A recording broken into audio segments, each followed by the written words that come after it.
ఆంధ్రప్రదేశ్లో కీలక మంత్రి టీడీపీ ప్రధాన కార్యదర్శి నారా లోకేష్ వివాదాస్పద వ్యాఖ్యలు చేశారు.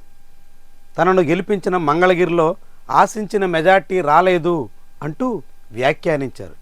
అంతటితో సరిపెట్టుకోకుండా తనకన్నా ఉత్తరాంధ్రలో అందులోనూ విశాఖలో హైయెస్ట్ మెజార్టీ అక్కడి ప్రజలు కట్టబెట్టారు అన్నట్టుగా చెప్పుకొచ్చారు.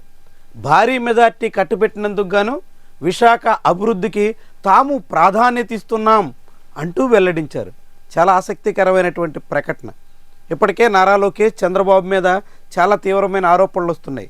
ఈ ఆరోపణలు కూడా తెలుగుదేశం పార్టీ శిబిరం నుంచే వస్తున్నాయి. టీడీపీ క్యాంపులోని చాలామంది ఇప్పుడు గొణుకుతున్నారు, కొంతమంది స్వరం వినిపిస్తున్నారు.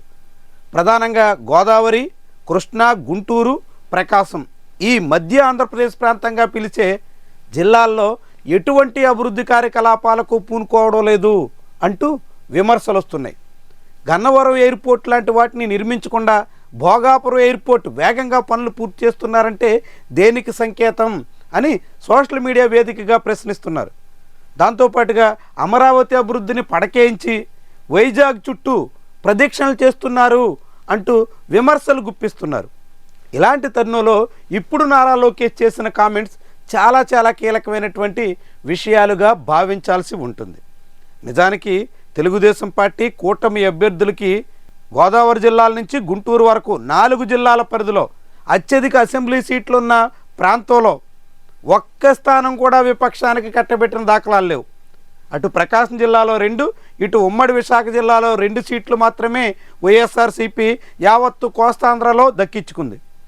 అలాంటి భారీ విజయాన్ని క్లీన్ స్వీప్ చేసినటువంటి ప్రాంతంలో పరిశ్రమలు పెట్టేదానికి చంద్రబాబు, నారా లోకేష్ ప్రయత్నం చేయడం లేదు అనే ఆరోపణలు ఉన్న తరుణంలో ఆయన చాలా సూటిగా భారీ మెజార్టీ కట్టబెట్టిన ప్రాంతంలోనే తాము అభివృద్ధి కోసం ప్రాధాన్యత ఇస్తున్నాం అని చెప్పడం ద్వారా అలాంటి విమర్శలు సహేతుకమే అనేటువంటి అభిప్రాయాన్ని కలిగించడం ఆసక్తికరంగా మారుతోంది.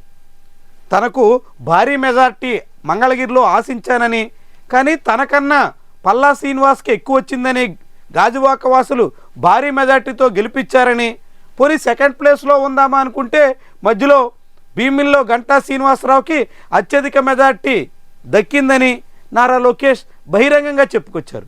దాంతో నారా లోకేష్ విశాఖ వాసులకే ప్రాధాన్యత ఇవ్వబోతున్నట్టుగా, విశాఖ ఓటర్లు తమపై ఉంచిన నమ్మకానికి తగ్గట్టుగా అక్కడే అభివృద్ధి కోసం అన్ని రకాల ప్రయత్నాలు చేయబోతున్నట్టుగా చెప్పదలుచుకున్నారా అనే ప్రశ్న ఇక్కడ ఉదయిస్తోంది.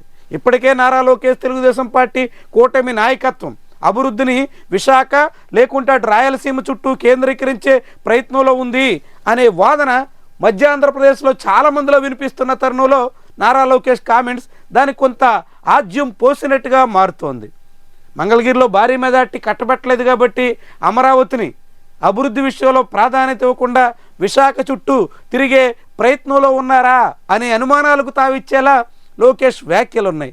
దాంతో ఇలాంటి వ్యాఖ్యలు నారా లోకేష్ ఉద్దేశపూర్వకంగా చేశారా, తన మీద విశాఖ అభివృద్ధికి ప్రాధాన్యత ఇస్తున్నారు అనే ఆరోపణలు చేస్తున్న క్రమంలో వాళ్ళందరికీ కౌంటర్గా చేశారా, లేకుంటే యథాలాపంగా వచ్చిన మాటలా అన్నది కీలకమైనటువంటి విషయం.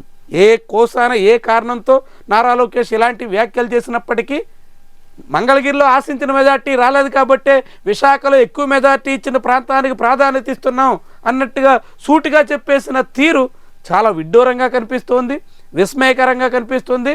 ఇప్పటి వరకు ఉన్న విమర్శలకి మరింత ఊతమిస్తోంది.